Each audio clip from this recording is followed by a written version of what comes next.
Here are the steps to cleaning, disassembling, and reassembling of your spray tan gun. After evenly spraying your tan, discard the leftover tanning solution and spray warm, clean water through the system. Next, unscrew the black air cap. Now, insert a needle nose pliers into the slots of the white nozzle housing and gently pull out the nozzle, like so. The spray gun needle does not come out.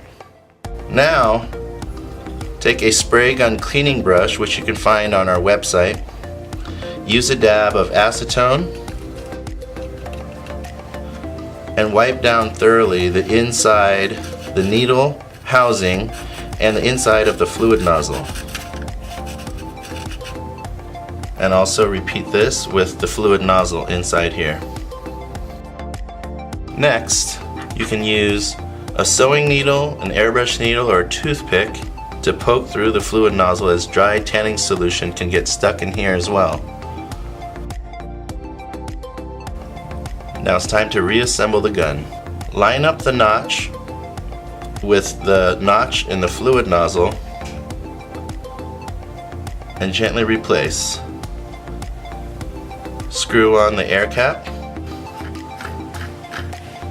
Next, using rubbing alcohol to flush through the whole system, this cleans the inside of the hoses, cup, and spray gun. Spray out the gun like so.